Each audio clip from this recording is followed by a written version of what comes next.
Okay, welcome to Meticulous Talks for, what are we, February 4th, this Sunday. I'm looking at the sliders and I believe everything is working properly, fingers crossed. Well, I need to talk first. Yeah. I am as Hopefully well. that's working. Yeah, pretty sure it's good. I am, as always, Chris Cords. And I'm solving problems. And yeah, here we are, February. Moving along. So this week's stream, I guess we kind of I realize that everyone might be getting a little bit tired of hearing us talk about our favorite lists and not being able to see them, basically. So, get a chance to understand exactly why I keep going on about Tempest and Recursion, and Solving keeps talking about Party of One every chance he gets. Hey, there's still my mono orange, my sort of pet deck that I'll always have, apparently. Yeah, there's that too. That's I do still really want to try that. Actually, it sounds like a really fun concept. It does get kind of funny when your Granny Smith has like 13 power and they're not playing gain control of a friend effect, and you're just like, do you lose yet? Mm-hmm. Please give up. Because I have 15 cards in my discard and you're not going to dismiss her 16 times. Yeah. Like, yeah. But yeah, today each of us has two lists we're going to be going through. I'll admit that one of mine isn't actually well, it is a real list. It's my take on it, but I don't think it's particularly um, competitive, to be honest. Oh, sorry. I don't think the mono orange is actually competitive, but it's a thing I'm always going to have built I guess that's within my fair. collection of decks. Yeah. So I guess both of us brought one real, this is going to work deck list, and another sort of, hey, cool. Um, but yeah, I tried to make Ambassador Twilight work, and in I guess when we get to it, I'll kind of say why I don't think it's particularly good. But unless you got anything else to say, No, I don't have anything to add as of yet. all right. So let's get into the first one then.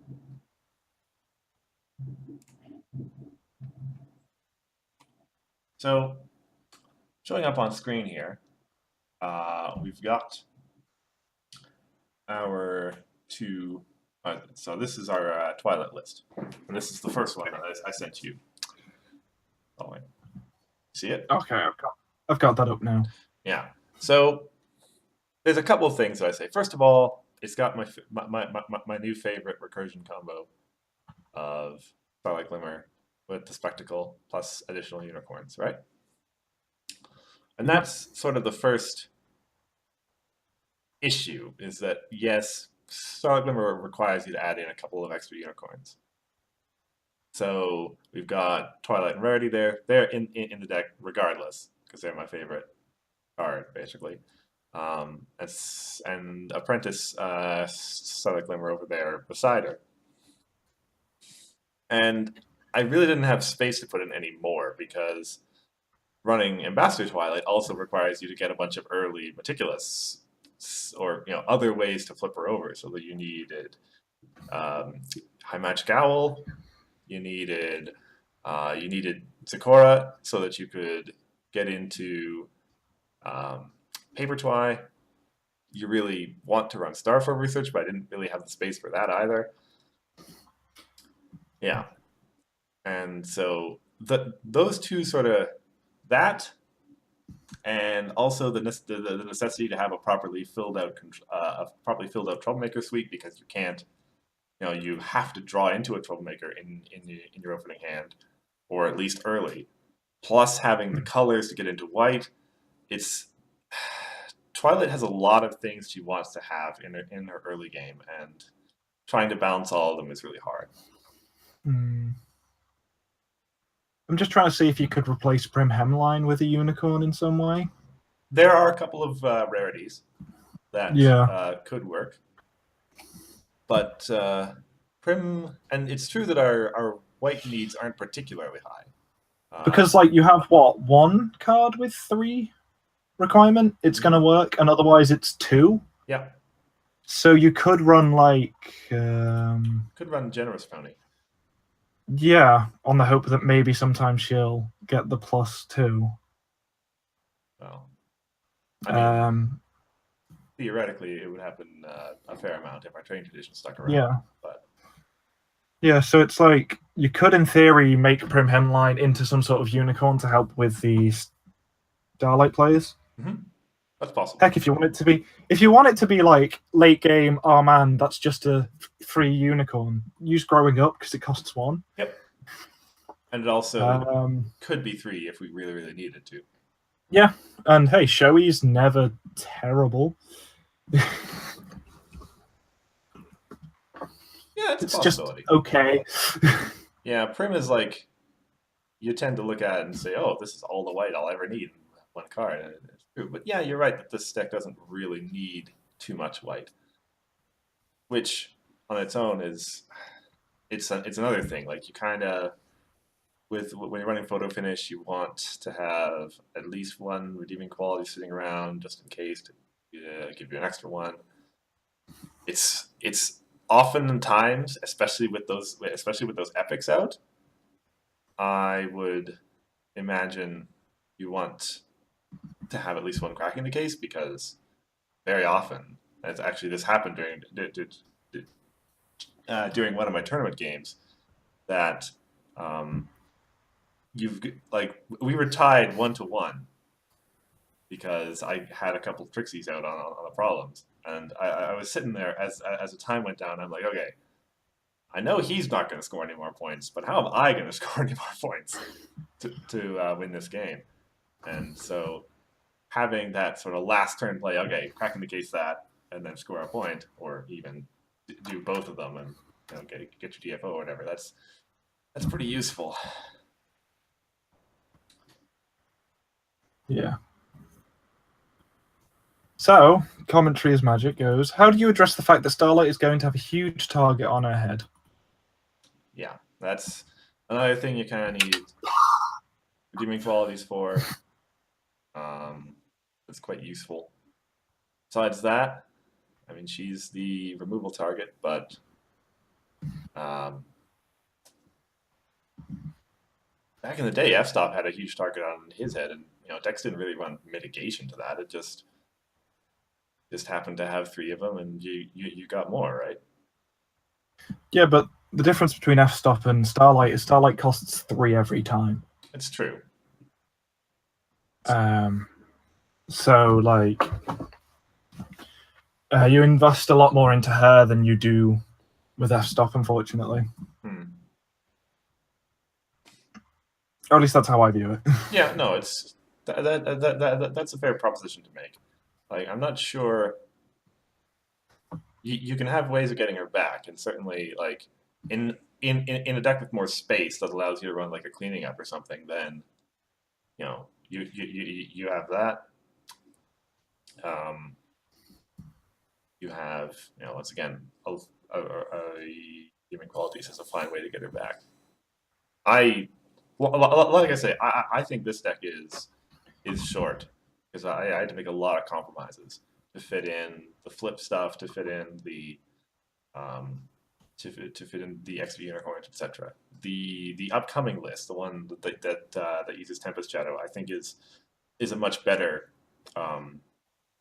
take on it actually. It's because it's using Tempest solves 2 of the problems right out the gate. You get your colors and you get your Troublemaker immediately.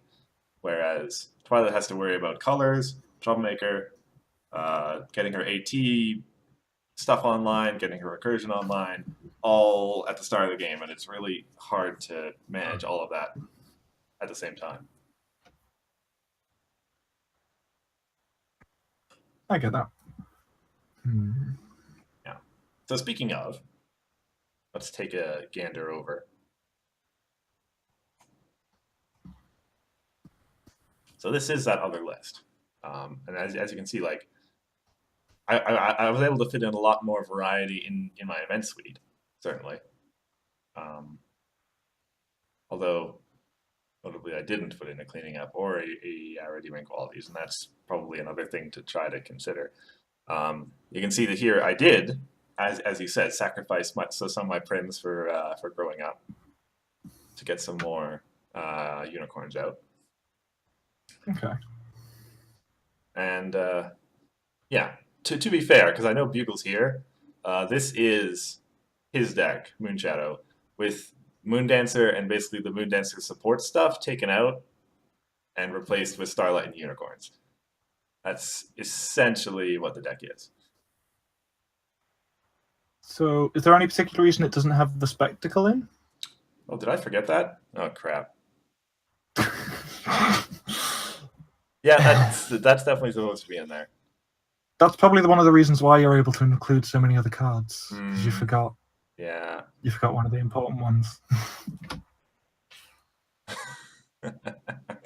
Cue the. All right, it's a good start. Cue the Put Price that Price is is Right Right music. music. Yeah, that's what.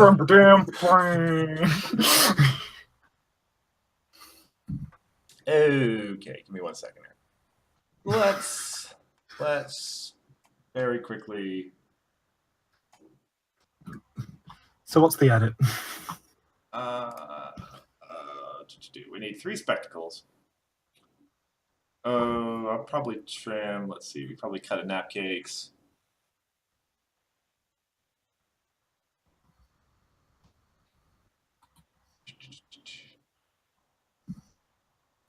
Okay. Let's see here. Yeah, nap cakes is really good, but it's not essential. I don't think we need.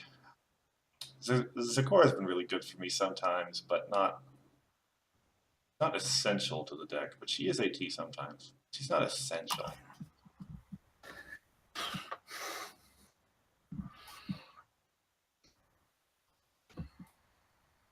Yeah. How much pathways to white do I have? I've got Prim and I've got 2. I've got some speeches.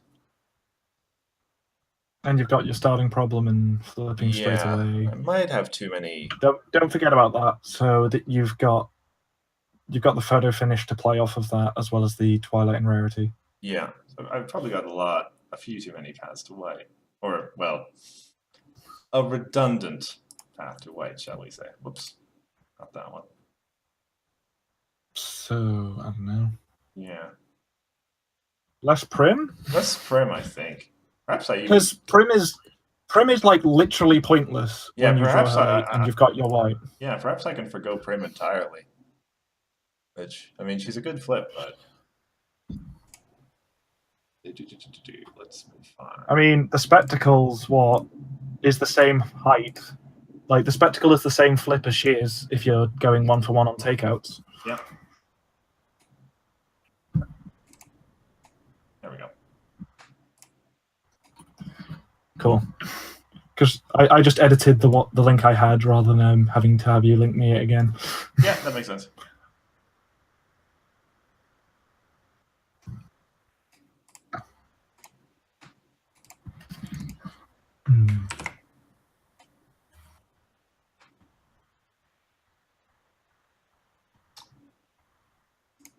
Okay, try that on for size.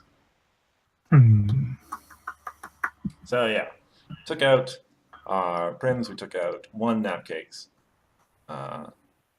to work in our spectacle. So clearly, a more it's moments like this where Twilight being an alicorn is just painful. Mm-hmm. Yeah. Those. If she was a unicorn, oh my gosh, you would have so many for enabling Starlight. But the fact that she's not is just killing it. Yeah, definitely. In comparison. So many amazing Twilight cards that I could consider if. Yeah. Clearly, that's why this happened, so that the game would be balanced. Or that's why they didn't say unicorn or alicorn. Yeah. but yeah, we'll. This is. I'm probably going to be running some tests with this, and actually, this brings up another interesting point. Uh, that you might have noticed with the Twilight list. It had either three or two vicious vengeances in it, probably three, and that third troublemaker slot is actually kind of weird because like changing mimics is obvious. Everyone knows it's great.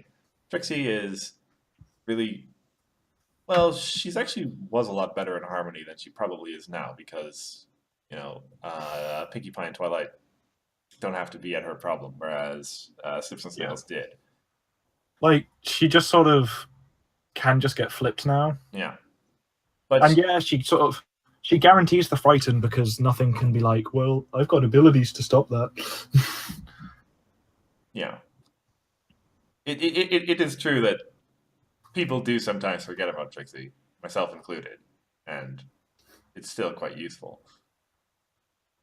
But I don't know. I'm not sure if there's a better villain to use in core. Hmm. I can't remember what villain Storm King does He's genuinely. not a villain. He's an epic, Oh, he's just epic. just epic, Okay. yeah. But he's the two AT movement attacks to or from his problem. And Yes. admittedly, that's not bad. I consider him actually in the third string slot, um, where Grubber is in this deck and where Twilight can do whatever she wants. I definitely did consider Storm King because he is six power, likely going to be more than that because we're going to have Starlight Glimmer, Apprentice Sorcerer in play. Um, Yeah. definitely is an issue. It definitely is a consideration, although it's that tax applies just as well to us, kind of a thing. Yeah, but sort of the way I look at it is if you're moving stuff away from him, like you frighten the friend multiple times if they move it back. Mm-hmm. Well, if we we try to move stuff away, they can say, "I don't feel like paying an extra 2 AT," and it doesn't happen. Oh, I didn't think of the card like that. That's really weird. Yeah,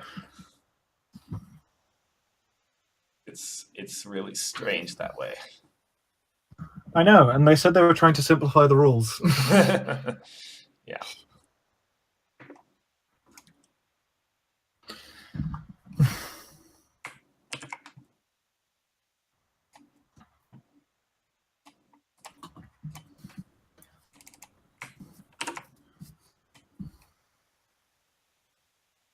Okay. Well. But yeah, like with Tempest, it feels like you kind of have to run Grubber Oh yeah, because absolutely. it's too good not to just go, oh hey, I'm just going to take that important thing and throw it away on turn one.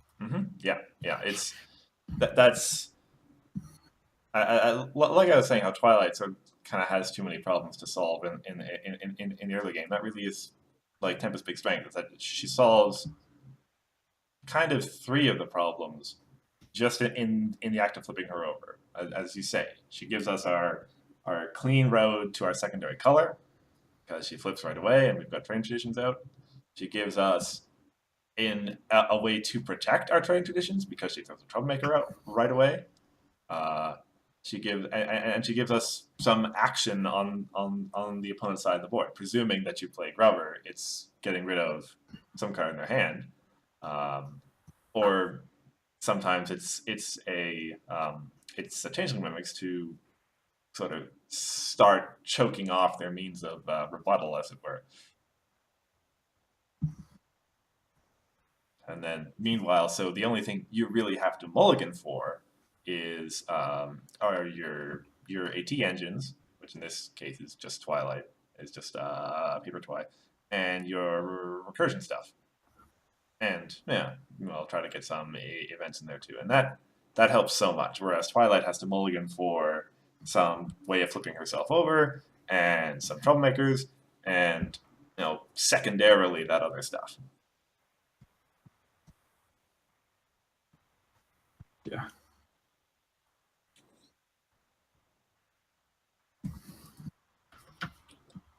Okay, well, want to start talking about your first deck you're solving? Yeah, go on. It's the orange in sort of I haven't even played the deck list once yet. I just sort of made this from cards I owned version. Mm-hmm. So, Yep. Looking at it, huh? So obviously, because of the thing I've been mentioning, there's definitely 3 Granny Smith, and there's definitely 3 highly motivated, because that is the sort of the silly engine that the deck tries to run and sort of go on holiday with. And when it happens, it is incredibly fun. Even if they find a way around it, the fact you did it for 2 or 3 turns is just great.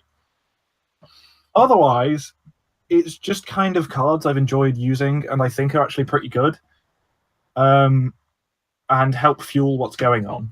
So Maud and Snails are your sort of get cards into discard entry friends. Maud being probably the better of the 2. I should probably put Snails to 1 and Maud to 3.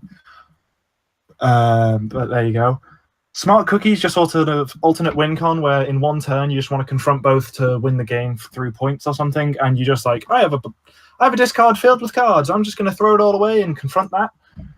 Double Diamond is in there as a relic from when it was Spike, and I think he's just going to be bad now and will probably turn into other cards, but who knows? Having Grubber be big might be useful. Not 100% sure. Limestone is because I don't have clipped wings anymore. Yep. And so she seems like the best replacement and is pretty consistent. Big Mac is because I don't have Applejack's Epiphany anymore. Mm-hmm. Another fairly obvious why that's there. Captain Applejack is, Captain Applejack. And the fact that you can keep her and just banish a card from discard to keep Granny is a play that everyone hates when I've played it against them at my local group. And honestly, I've actually had her get to 7 power, even though usually she just doesn't last about 3 seconds, which is always funny. Mm-hmm. The Smooth is another sort of, I just want to test it because he should hopefully be useful against all the decks that want to use cleaning up and stuff to recur, because you just go, no, I'm going to take that now and never let you touch it again, because it feels like you kind of have to have some sort of recursion hate in a deck list in some form. Yep. There's Bailout, because Bailout is good. Like, no debate. Now, Find the Purpose in Your Life is what Popping Corn was, and I have no idea if it's actually filling the slot in any way well. But it's there. It's there because it kind of gets to Bailout and stuff, but I have no idea if it's good. It's like another sort of, I don't know if it's good, but as I said, this is a deck that I test for like ages. And it's basically, oh man, I've got it to be good. A new set comes out. Oh, come on. It's sort of the feel of how this deck goes. Right, okay. Most of the time. So Highly Motivated is obvious. Zap Apples is obvious because I'm building a discard. Castle of Friendship, I put it in just as like, I'll give it a try. And honestly, when I get it out turn 2, even when they dismiss it, it's just like, yes, okay, they don't have something for Highly Motivated now. That's fair to say, honestly. And like the fact that it paints a massive target on itself and sort of diverts things. And if they don't have the removal for it straight away, you just sort of get the extraction token has been really useful. Pirate Ship, I mean, moving Granny for 1, and in theory, it's supposed to help me keep up with aggro in some form better. Don't really know, as I've said, haven't been able to test. And then there was the Troublemakers. Double Diamond is to help with, obviously, loads of cards and hand decks. Starlight is the free movement again, which has been useful in the past. And Dr. Caballeron is, oh, hey, I was using Discorded Rarity as a card advantage engine, and I don't have that anymore, so I don't even know what to put there. I see. I think I do have 2 copies of Changelings lying around, so it'll probably end up being that. Well, because it's just good. Yeah. But who knows? Like, this deck is really weird, and so knowing what it actually wants in certain spots is really difficult, even for me, the person who created it. Yeah, that's fair to say. You're gonna need to. You're gonna want to be testing stuff for sure. One thing that I definitely like, honestly, is having all these what you might call ancillary resources, basically. Like you said with Castle of Friendship, like everyone knows they're supposed to run resource removal, but I know certainly most of my decks I make, you have like 3 slots for it, and when a deck like this is running 12 resources, if the opponent doesn't know that, oh man, there's that highly motivated coming, and I really want to save my resource removal for that, they certainly would, pick off a Zap Apples or a Castle Friendship or whatever, right? Yeah, like easily. Like Castle and Friendship of Zap Apples are like very sort of, I know this card is good and useful, get rid of it. And then I go, cool, I'm just going to do my thing. And they go, oh, yeah? Yeah. Yeah. Although, to your own statement there, I think Big Mac should be a 3F. That same reason. Probably. Honestly, Double Diamond is probably going to get turned into the third Maud and the third Mac. Mm-hmm. Yeah. And that'll probably be what he ends up, because having my main be bigger, I think, is even less of a thing now because of stuff like Limestone. Mm-hmm. I just do have bigger friends that I want to play. Whereas in the past, I'd be like, maybe Maud will be big, or maybe I'll have to protect Granny a lot and things like that. But now I have like a lot of more guaranteed sort of big friend stuff. And yes, I know that Magical Misfire makes this deck cry, but who knows? Not everyone will be using it, maybe. Well, and hey, if it's in their discard for long enough, smooth. Yeah. Because I'm not going to see more than one. Yes, certainly most decks that do use it are only going to be running Singleton. Well, I know my decks these days will run a Singleton. Perhaps the meta will reach some point where you have to run 3 Misfire. That would be a strange. That would make this deck very sad. Yeah. Although, to be fair, discard fueled orange aggro is like definitely a thing, especially paired with pink. It's a really legitimate deck. That would be one situation where Misfire becomes a lot more necessary. But yeah, one of Big Mac's really huge things that I keep running into whenever I run into a deck that uses him or else use him myself is that like almost every other form of resource removal we've had so far, I think almost every form, has been like an answer card where you just play that and it cancels off the resource, right? Whereas Big Mac gets rid of it and then stays around, and the opponent has to get rid of him if he wants to play another resource, and that's so annoying when he's sitting across from you. I'm so surprised that he's uncommon, to be honest. Mm-hmm. Like, I just expected him to be rare. And I mean, I know Granny Smith is probably going to get KO'd in a few matchups, but I find this deck too fun to not pilot it, honestly. Like, I'm not expecting anyone to make this tier 1. This is not the one I'm expecting to end up being good. This is the one that I'm going to try and make good because I like forcing it. Yeah. Commander's Magic has a question for you in chat. Do you believe Granny I just Smith... sort of answered it. Oh, fair That's what I was saying. I know that it will just kind of crumple to some matchups where they do just run those cards because they're obviously good. But, like, it's not really the point of the deck because it steals wins against certain things out of nowhere, and they're just like, what even was that? And I'm like, it's my stupid deck. Also, Equals Propaganda is like my favorite problem because it has saved me so many times.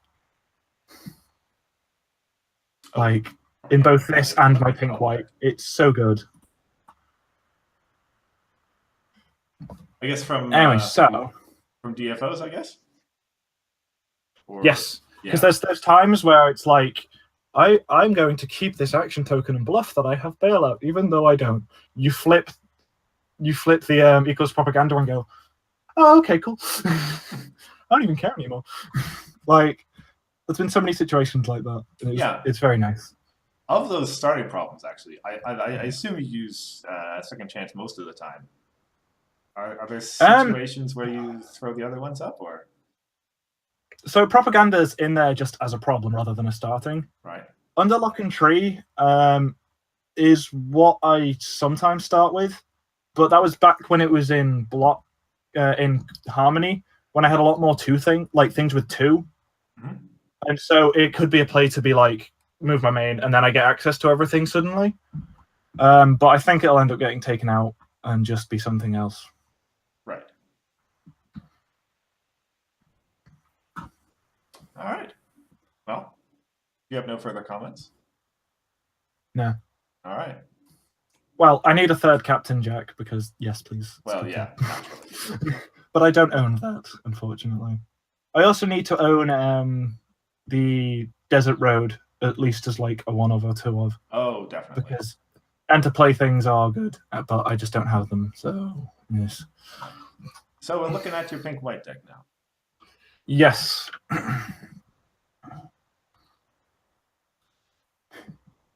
This is something that I know I need to edit, but I know this is a good starting point for me, at least how I play it, because this is what this is what I've done well with in the past, and I think I just need to sort of find out what's going on in terms of the metagame, and then I'll be able to make switches to make it suit it better. Okay. Method Mayors, eh? You're really going kind of ham on this take control effect stuff. Honestly, a lot of decks just hate it. I mean, that's fair to say. And the way I've always looked at it is that when I play Sugar Bell, it's like I've played a friend and removed something. And when I Method Mayors, like not only did I get rid of the friend, it's also just giving its power to me and things like that. So Method Mayors and Sugar Bell are like removal. Yes, because of a synergy that I haven't actually put E-Bugle. I do because of a synergy I haven't actually put in the deck yet because I haven't edited it right. But it's Toe Tapper who brings back a thing with cost 2 or less. Can get back Method Mayors, Bodyguard, Rarity, all the Growing Ups, Party Philly, although that'll probably end up going out, and even like Breakdown if you really need it. He basically brings back most of the deck list once I end up actually fitting him in, because oh my gosh. Yeah. There's no space. I think probably I'll take up something like it's like Rolling Turns or something because it's a lot less efficient than it used to be for him. Mm-hmm. Yeah, that's and that'll sort of be the way to do things. To address Bugle's own complaint to myself in the chat, I don't believe I ever said if you're getting tired of Party of One, these decks won't have it. I said if you're getting tired of always talking about Party of One. Talking about it. Here's the reason why I talk about it. Yeah. It's the sort of deck I build. That's what I was getting at. But yeah. 3-0 Party of One. Boy, oh, that's a lot. Yes, because the deck kind of hinges around the sort of boom. Okay, cool, now what? And then you just sort of stall and go boom again. Yeah. Because you can either draw one of your cleaning ups or your Party of One again, and it's just constant destruction. Yeah. Now, and also I think I need to put the Troublemakers down to like 4 because they're not vital, but they are so helpful when you just want to slow down your opponent. Like you just need to take one. I just need that one turn. Right. And then I can do it again. And so I think I'll end up putting it to 2 Double Diamond and 2 Skeleton Soldiers. Skeleton Soldiers being a choice because it means I kind of always have them. Mm-hmm. Or at least it's the closest to me being able to always have a Troublemaker to play. Is the idea. No, that makes sense. Because I mean, the logic in this is that they're not going to face it because everything's going to be dead. That's the sort of generalized logic behind it. Also, Double Diamond preventing card draw. I've had it be relevant so often that I feel like I can't not put him in a deck. Mm-hmm. Because I literally won a game where the guy was sat there like, why do I have 6 cards in hand and you have a Double Diamond? I have 53 action tokens and I can't draw 1 card. And I'm like, yep, pretty much. So in the scenario where your opponent, because you are running Changing Pretender, so there's the mirror first of all, where Commentator's Magic in the chat preempts me here. Where it's the reason I have the Pinkies, the Rarities, and the Kevins. As long as I can still get to Party of One, the fact that their main isn't flipped is actually pretty good for me. If I've Party of One and we've got past Trading Traditions, that can lock people out of games.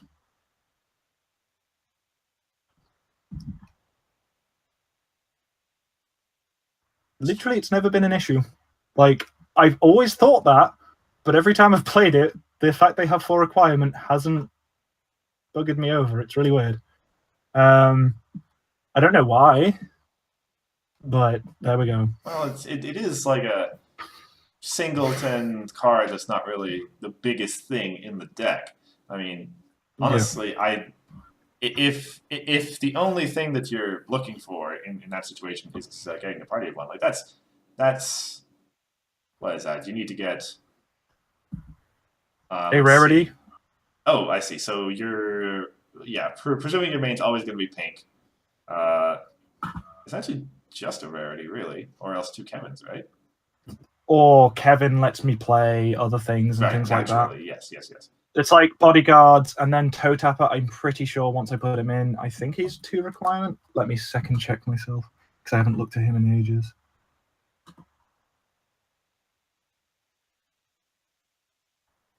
Come on, internet. I know I'm talking, but either that or Kevin to Soprano to Party One's another excellent line. Or such, yeah.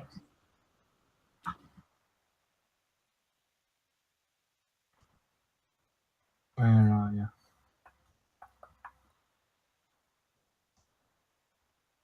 Yeah, toe tapper is 2 on each. I did remember that correctly, and he sort of just is the 3 on his own. Mm-hmm. Yeah, and honestly, something I've always been tempted to play is Saffron as sort of extra easy to play entry, but honestly, I just don't know where to fit half the cards that I keep wanting to put in. Saffron does have some value, certainly. Yeah, when my main character can go to like 17 power or something because I play Party of One, and then I get a bunch of unicorns. It's like, okay. Now that I feel like I'm going to end up building a Trading Traditions version and a non-Trading Traditions version of this, just to see, because I've always had I did build a Trading Traditions version of this before I went to the tourney that I always, the one that I mentioned, which is the one where I sort of grinded this deck for half a year in preparation. And the issue I found with the Trading Traditions version is it was too easy to disrupt before I got going. Mm-hmm. Whereas this one's a lot this version, whenever I played it, was a lot more sort of diligent and just sort of kept going. And it was like, oh, hey, I drew growing up. I'll just pay 3 action tokens and keep going. Yeah, that is the really big problem that Trading Traditions has, essentially, is that Skystar is really popular, and unless you have some way of either taking advantage of it right away or else defending it pretty reliably, it's almost a liability these days. Yeah. Also, Skystar, I love you. I love that you will flip on turn 1 because that means I have requirement straight away. So one thing that I'm looking at here, you've got, and you already said that you're considering taking out the Rolling Tones, and that's fine. You've got the Food Fight in here as well, which is a card that I think Pink should run more often, honestly, because it's one of the few semi-reliable, well, somewhat reliable counter-ishes to main 6 that's out there. But you don't have Belly Flop in a deck that's going to have a pile of tokens going for it. Yeah, but only 1 card makes the tokens. It's true. I can't rely on Belly Flop being efficient, which is why I haven't put it in yet. Okay. It's obviously a consideration, but I don't know if I'll be able to get it off without it feeling like a painful play most of the time. Because if I'm gonna if I'm gonna belly flop a 2-cost friend, it may as well have been Rolling Tones. It's sort of the way I'll look at things, which maybe isn't how I should look at it, but yeah. Right. And it's it's tough. It's gonna work. I don't know how important that is either. Well, right now it's your only counter to Moonlight Sonata, basically. It's the only way that you're able to get rid of Song Spike and make sure he never comes back, which is something to consider. I mean, there's always Party of One. I mean, yeah, that's true. I suppose which is the poster child of the deck. Yeah. Okay. Sorry. Yeah, you make a good point there. I feel like I think the one thing I need to really try and figure out how to put it in is card draw, because the deck wants Party of One. That's nothing to deny. And unfortunately, I don't have one action token draw 3 cards. Well, I mean, you could replace Growing Up Pinky with Laughing Pony. That's some card draw for you. The number 3 is important in the deck, though. Yeah, I guess you're right. Is the issue with that, which is why it's been growing up since they got printed. Because if I only need the 1 for Soprano, they're the 1. But if I need the 3, they're the 3 sort of thing. Which is why they've been good since since they got printed. Commentaries Magic asks if you could get rid of Party Philly to slot in Berry Punch and Orange Swirl.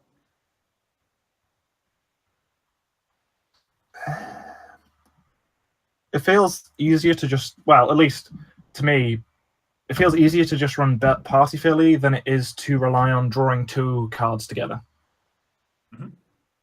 But obviously, it's all like I've got a list of things to test. I probably should have sent you the maybe list of cards, because it is really big, and I just need to test loads because still time for that. I honestly haven't played the game enough recently. But yeah, like there's all sorts of tweaks that I'm probably going to make from this one, because this is just me editing a base that I've had lying around as I've been focusing on the orange, because I found it more fun as I got completely burnt out on playing this deck so much. But I think it's been long enough for me to come back to it now and not want to just headbutt the floor. Well, especially with pink and white being so ludicrously, well, I don't want to say ludicrously strong, but definitely like having this resurgence of people saying, man, these 2 colors work very well together. Fairy Cards in the chat actually being one of the pioneers of that, honestly. One of the first to sort of realize, man, this bodyguard card is kind of ridiculous. Yeah. As soon as I read it, I was like, why did they print this? Did they print this specifically for me and the fact that I mentioned Party of One every other sentence in streams? Because that's kind of what it feels like.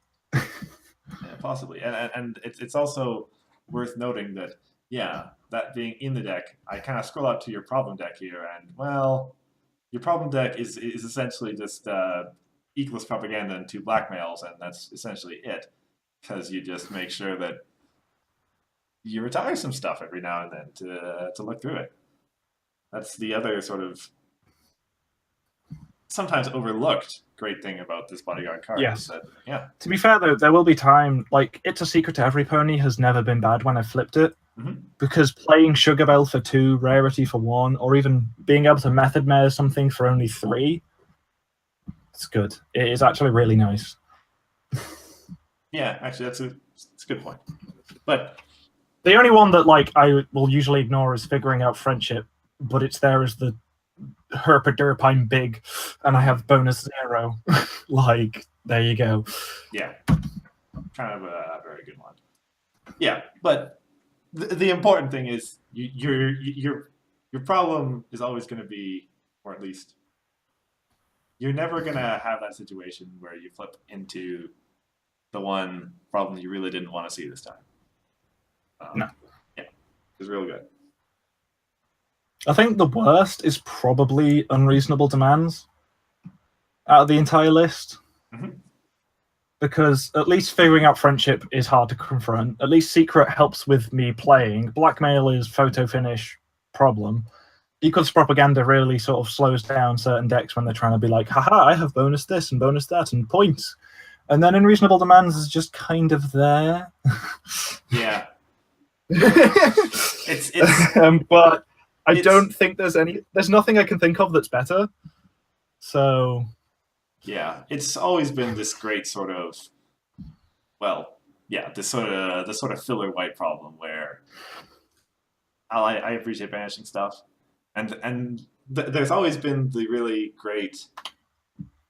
It's kind of one of the reasons why I keep trying to put Remix Master into decks, is because you can solve the problem and then not replace it if you replace the replacement. So it is possible to potentially get multiple banishes out of it. Just a little awkward. Well, yes, more than a little awkward, really. But yeah. But yeah, no, this is a mighty fine deck.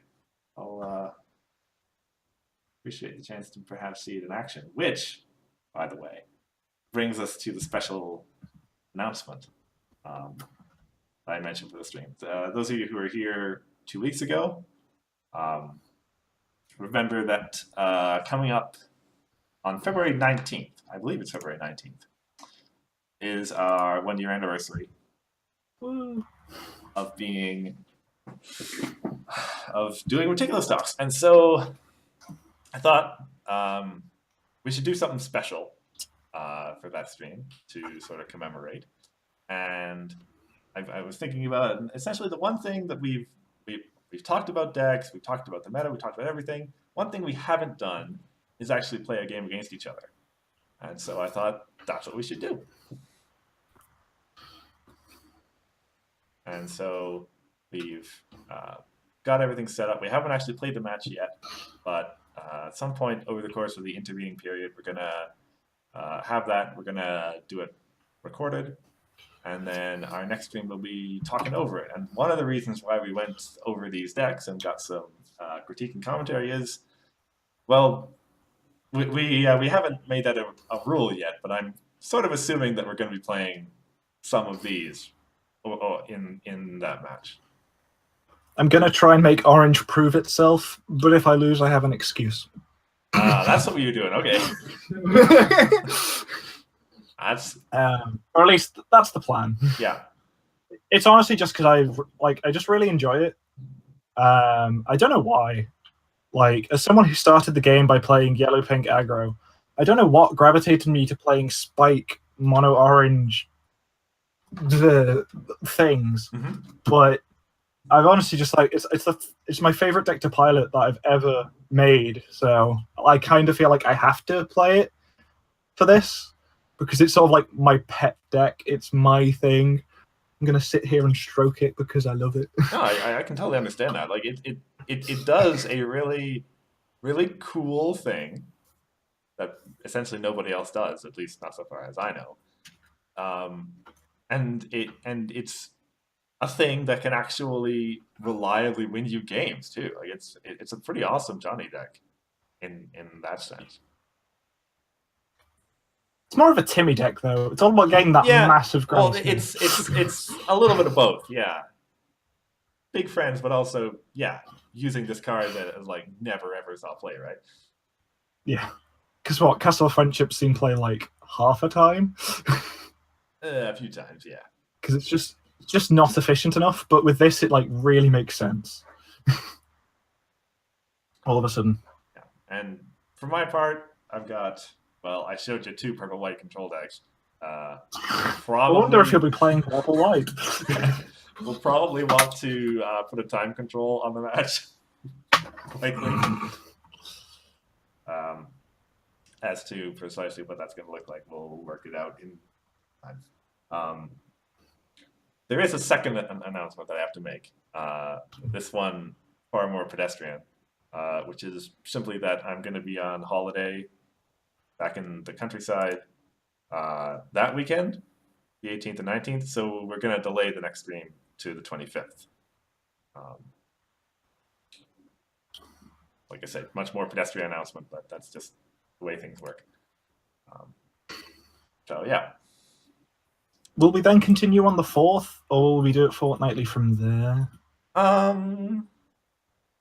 Because it used to be that like the routine was so that I could do a thing every other Sunday, but because I work Sunday mornings now, it's not as much of an issue. So it's up to you. Well, we'll see when we get there. Honestly, if there's something to talk about the week after, we may as well. I guess is the way to look at it. Yeah, I think so. Because it's true that like I have a thing that happens every other Saturday as well, and it's mostly fortnightly, but sometimes it switches around, and I'm not sure which I prefer, honestly, to have them sort of coupled together so that the Saturday thing and the stream on the same weekend, so that every other week I basically don't get a weekend, But every other week I do get So- a weekend. So you have a busy weekend off, busy weekend off. Yeah, versus them being decoupled, where every weekend I get half a weekend. I'm not entirely sure which one I prefer yet. Lions? Honestly, lions all at the same time are much better than having one lion on varying days. I haven't heard that expression before. Is that a British thing? What, lion? Yeah. Yeah, it's when you stay in bed because you're lying in bed. Oh, Having a lion is just staying in bed later than you should. okay. Lion that way. Sorry. Yeah, not like lion raw. Lion as in just lying in. Okay, Might sorry. be my accent makes it sound like lion as well. It's fine. Fine. Okay. Yeah, that makes sense. So yeah, as to I guess the eventual answer to the question, we'll just kind of play that one by ear, and we'll see. But in any event, certainly got it down there. February 25th will be the next stream, and I'll be sure to have the announcements properly set up for that. But at some point, well, probably next weekend, we're going to have our match, and then we'll get to kind of commentate it as it were, on our kind of celebration stream as it is. Would you put the raw footage as well on the YouTube? Once we've done the stream, the raw footage of the game. Yeah, probably. Sounds like a fine thing to do. Yeah, and it's there as well as Solving mentions. We have a YouTube where you can watch all of our old streams, including this one. Probably about an hour or so after we're done, it'll all be updated. I also archive our content to my blog, the General's Notebook, and I'll be tweeting about it too. So, yeah. Besides that, I think that about brings us to the end of the stuff we want to talk about for today. Yeah, can't think of anything else right now. Okay. So thank you to everyone who showed up in the chat. We always appreciate people. I know many of you on the West Coast waking up early in the morning for us. It's always great. But till next time, I've been Curse of Chords. And I've been solving problems. And we'll see you in 3 weeks. See you in 3 weeks. We don't have a cute word for that. Unfortunately not. A fortnight and a half. That's like saying 2 fortnights instead of a month. Basically, yeah. All right. Anyway, have a good day, everyone.